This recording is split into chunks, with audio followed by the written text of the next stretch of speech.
A Confederação Nacional dos Trabalhadores na Agricultura, a CONTAG, uma das entidades investigadas no escândalo do INSS, recebeu ao menos R$ 1.850.000 em patrocínios da Caixa Econômica Federal, do Conselho Nacional do SESI e do SEBRAE para a realização de 2 eventos em 2023 e 2024.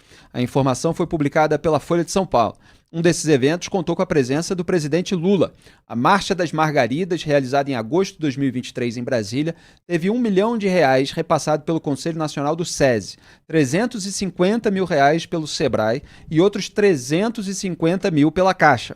O evento foi encerrado com um discurso de Lula e funcionou como ato político em defesa da pauta de reivindicações da CONTAG. A reportagem também menciona a terceira Mostra Nacional de Produção das Margaridas, exposição de produtos agroecológicos e artesanais de mulheres do campo, realizada em agosto de 2024. Sem a presença de Lula, o evento recebeu R$ 150 mil da Caixa. Os valores foram identificados após levantamentos realizados nos sites dos patrocinadores. Além desses 2 eventos, entidades estaduais ligadas à CONTAG também receberam ao menos R$ 117 mil de estatais nos últimos 2 anos. Governo do PT.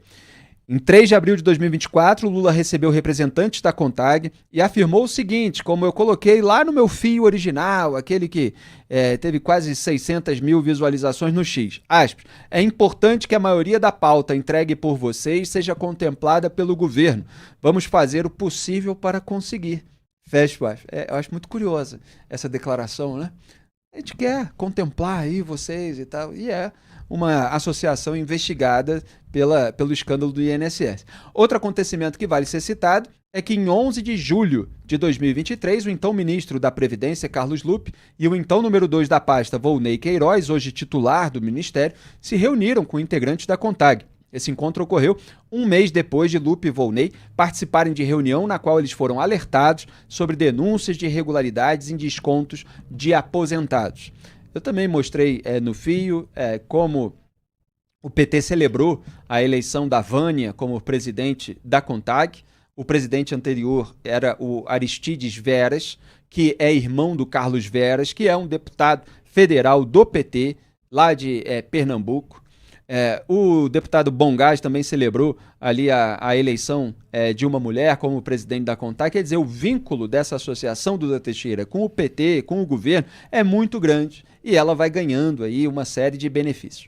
É muito grande, a CONTAG sempre nos eventos aí do Lula, do PT, foi cabo eleitoral do Lula e do PT em todas as eleições passadas, foi beneficiada com esses descontos do INSS, é uma das entidades que recebeu esses recursos dos aposentados e pensionistas, e aí, além disso, recebeu também esse dinheiro da Caixa. Muito bem, a gente vai falar agora de CPMI do INSS. A maioria dos senadores assinou o requerimento de criação da comissão. A lista atualizada de signatários foi divulgada nesta terça 20 pelo gabinete da senadora Damares Alves, do Republicanos do Distrito Federal, que protocolou o requerimento no último dia 12 de maio com a deputada federal Coronel Fernanda, do PL do Mato Grosso. No total, até o momento, 41 dos 81 senadores e 236 dos 513 deputados assinaram o pedido. O senador Fabiano Contarato é o único congressista do PT, partido de Lula, a assinar o requerimento. Ele que é do Espírito Santo. A oposição continuará em busca de assinaturas até a próxima sessão conjunta do Congresso Nacional, prevista para 27 de maio. Para que a CPMI seja criada, o presidente do Senado, Davi Alcolumbre, da União Brasil do Amapá, precisa fazer a leitura do documento durante uma sessão conjunta. Lembrando, mais uma vez, que CPMI é comissão mista, envolve deputados e senadores. Segundo o requerimento, o colegiado seria constituído de 15 deputados federais e 15 senadores, com igual número de suplentes, obedecendo-se o princípio da proporcionalidade partidária. Denis Xavier, você defende a instalação da CPMI do roubo dos aposentados?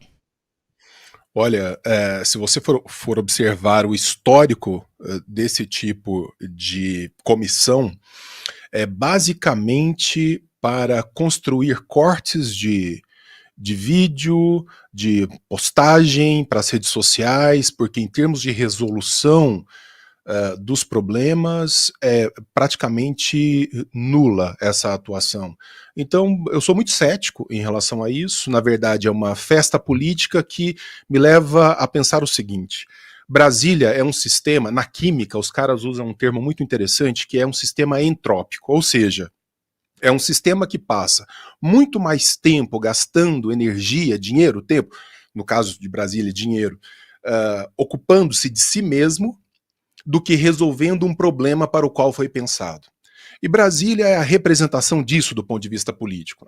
Esse tipo de comissão serve para isso, para dizer assim: vejam vocês como nós estamos ocupados. Com o quê? Com o modo como nós vemos as coisas, né? Mas as grandes resoluções, o tanto de problema sério que nós temos para resolver, não. Puxa vida, deixa isso na mão da polícia. Nós não temos polícia? Deixa isso na mão da polícia, prendendo quem precisa ser preso, e não vamos agora parar para fazer corte, aquele corte Tramontina, né, que são falas recortadas dos políticos, feitas em ambiente de comissão. Só para isso serve. Olha, eu acho que a comissão parlamentar mista de inquérito, ela pode contribuir para a fiscalização da própria investigação.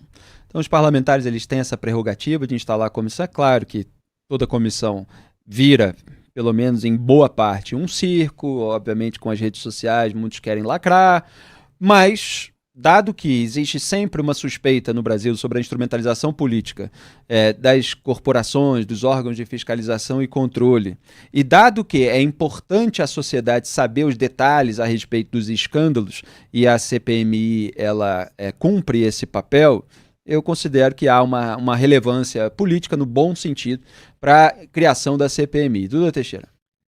Eu acho importante também a gente ver todos os envolvidos nesse escândalo darem explicações, como fez o Vonei Queiroz esses dias no Senado.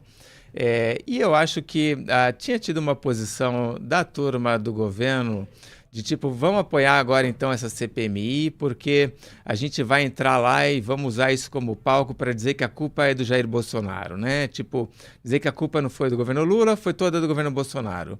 A gente trouxe aqui no Papo Antagonista, você fez matéria sobre isso, Felipe, mostrando que sim, no governo do Bolsonaro teve três medidas provisórias, né? Isso, adiando a revalidação desses acordos lá no INSS, o que meio que ajudou que acontecesse esses desvios sem muito controle. Mas a maior parte dos desvios acontece no governo Lula. Mas, enfim, ia ser um jogo ali em que a oposição ia dizer que foi a culpa do Lula e a situação ia dizer que a culpa do Bolsonaro, um enfrentamento, então, nessa CPMI. Agora, hoje saiu uma pesquisa do IPESP, o IPESP que é o antigo IBOP, né, dizendo que 39% dos brasileiros desaprovam o governo Lula nesse assunto das fraudes do INSS. E a quantidade que aprova é bem menor, 18%. Enfim, esse assunto que chegou agora para os brasileiros, né, com o anúncio lá do Lewandowski e tal, o Lula tentou jogar isso, né, dizendo: meu governo está fazendo todo o possível, desbaratou uma operação, não sei o quê, mas a coisa não colou para o governo, tá? Essa história do escândalo do INSS é mais prejudicial para o governo Lula do que para a turma do bolsonarismo, né? Então essa CPMI é mais do interesse da turma dos bolsonaristas do que dos lulistas. E tem um outro fator que eu também acho relevante para uma CPI ou CPMI, que é o fato de que as pessoas que roubaram, as pessoas que realmente estão envolvidas num esquema, elas precisam passar pelo constrangimento público de serem interrogadas por parlamentares. E esse aspecto eu acho positivo. Eu acho que tem um efeito aí. É claro que são muito poucos os efeitos dissuasivos para a corrupção no Brasil. Mas a execração pública decorrente de depoimentos ensaboados ou do silêncio em que determinadas figuras ficam, ela pode ser educativa. Então, acho que as pessoas podem pensar duas vezes antes de se meter num caso como esse, vendo todo aquele circo mesmo que se forma. Diga, Denis. Felipe, eu entendo o seu ponto, mas me permita discordar respeitosamente. Claro, nós estamos Ah, aqui para isso, eu só quis esquentar um pouco o programa. Não, pelo seguinte, o brasileiro médio, acompanhando esse tipo de coisa pela televisão, esse tipo de ocasião pelas redes sociais, ele está em busca da confirmação do seu ponto, que já está pré-determinado. Nós estamos num país, mas eu não vou dizer nem de síndrome do vira-lata, não. Isso é uma questão da democracia mundial hoje que está em crise, na qual as pessoas não experimentam mais aquela vergonha que nós sentíamos quando crianças, quando nós fazíamos uma coisa errada. Na verdade, eu cansei de ver ali em Brasília gente entrando com aquela coleirinha que a justiça manda colocar ali no tornozelo, fazendo questão de mostrar. Então, assim, a ideia da vergonha como último dique de proteção da vida ética em sociedade, isso meio que desapareceu. As pessoas não têm mais vergonha. Eu duvido que alguém faça media training, como há um tempo, para não transpirar, não ficar nervoso durante o depoimento, porque é trend, é chique, é engraçado falar bobagem, não se envergonhar. Então, essa ideia pedagógica da exposição, eu acho que ela tem muito mais efeito num trabalho como o que você fez. E aqui vai um elogio explícito a você no trabalho de investigação, de dizer assim, olha, peraí, aquele vídeo lá do Nicolas, mas existe um outro ponto aqui que ele não toca.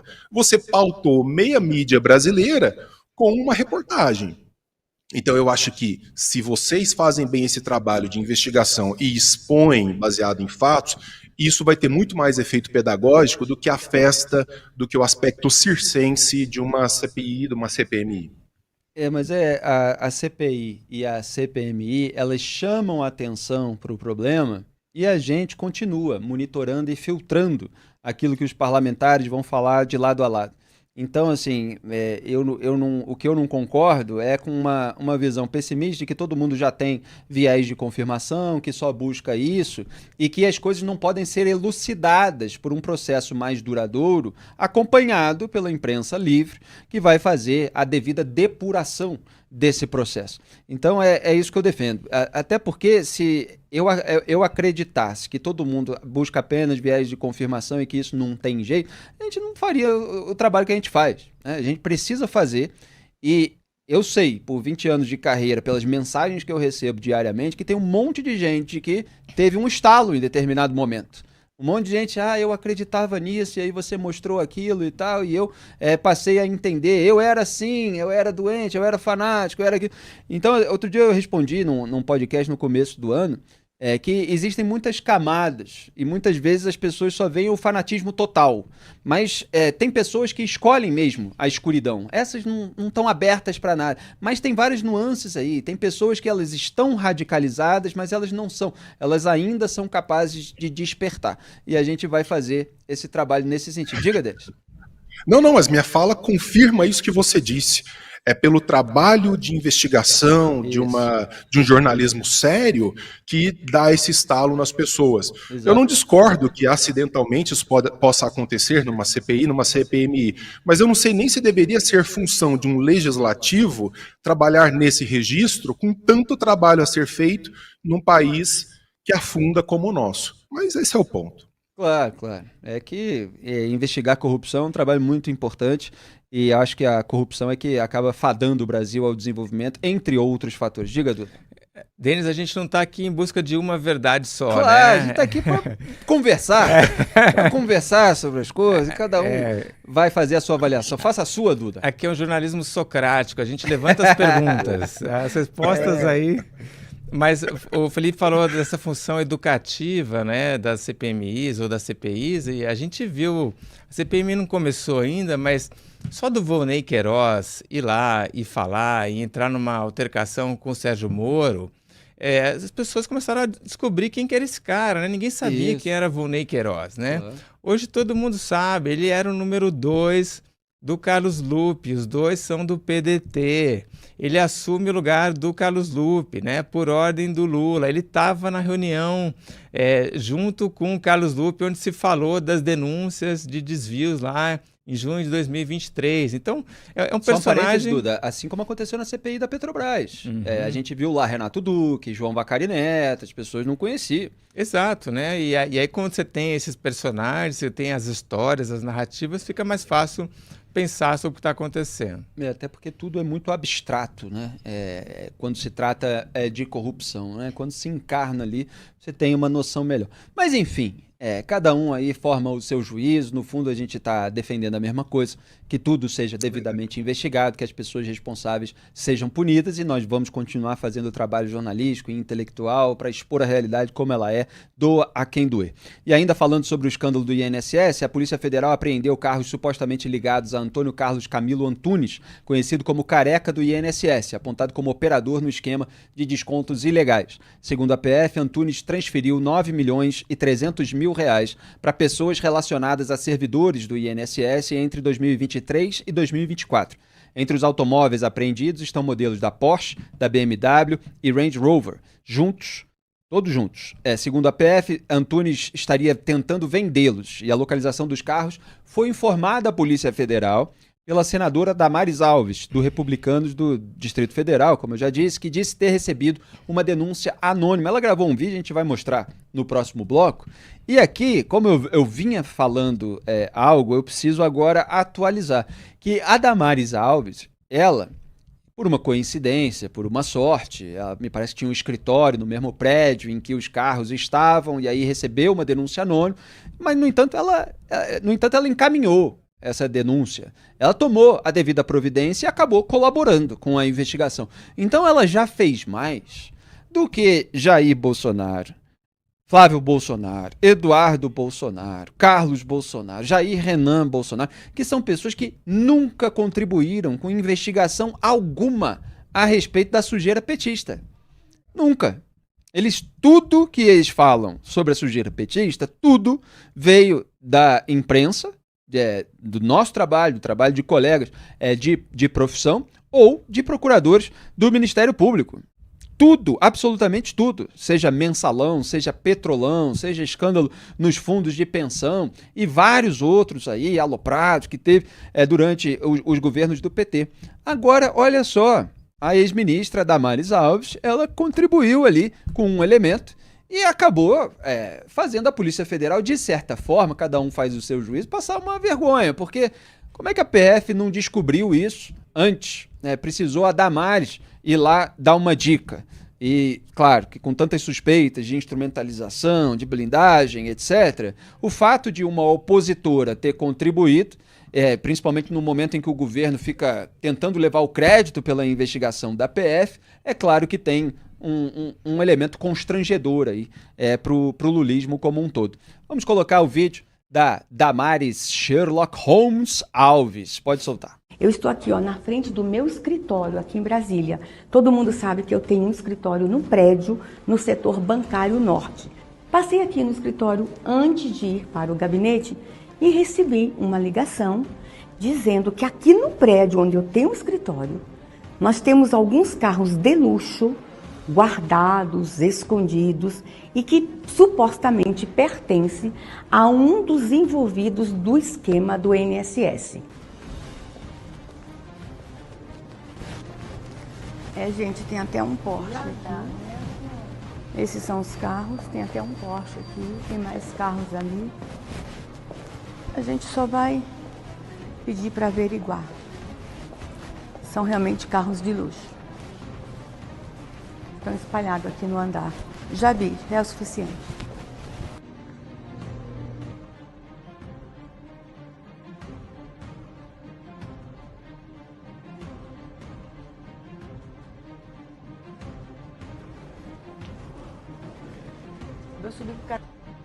Polícia Federal, vou entregar agora, tudo que eu descobri sobre os carros. Depois que fiz as imagens, peguei as placas, descobri de quem são, vou entregar a PF. Agora, aguarde aí.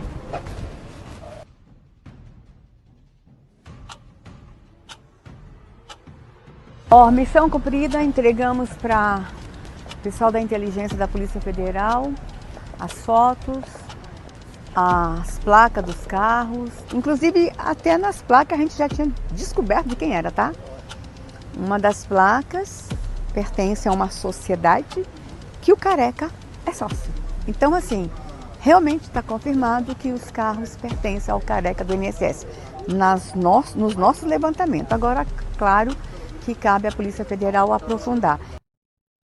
E aprofundou, apreendeu os carros, foi lá, deu uma batida naquela garagem e levou tudo. Duda Teixeira, gostou dessa versão Sherlock da Damares? Puxa, Felipe, eu gostei. Eu sei que a Damares é uma pessoa polêmica, tem frases dela, aquelas coisas, né, de gênero, que ela incomoda uma turma, eu acho que...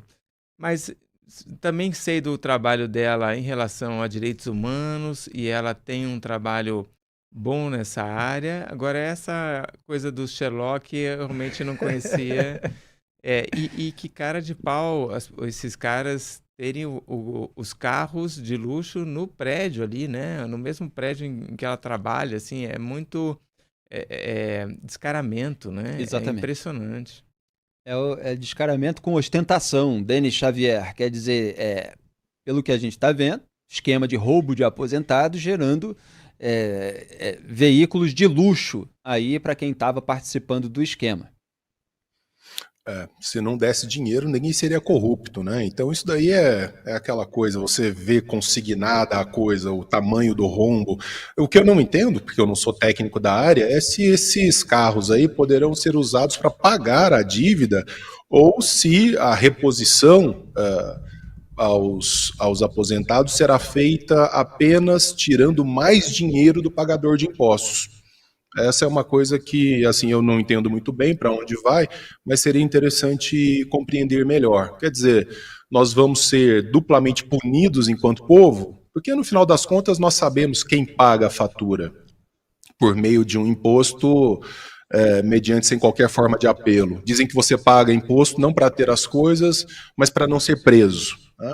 Então, se vão usar mais um expediente para tirar mais dinheiro do pagador de impostos, para repor um cofre que foi desviado por corrupção consentida por membros do governo. Pois é, essa é a grande questão do momento, como que os aposentados serão ressarcidos, né, se é com dinheiro de todos os pagadores de impostos e, portanto, os brasileiros são roubados duas vezes.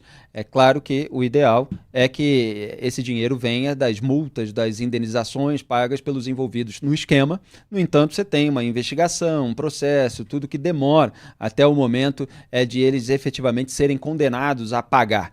E vamos ver se vai ser localizado o dinheiro, se vão ser localizados todos os itens de luxo que eles compraram ou pelos quais lavaram o dinheiro do esquema. Então a gente permanece de olho aí, porque o governo parece que não sabe direito o que fazer e está enrolando os aposentados.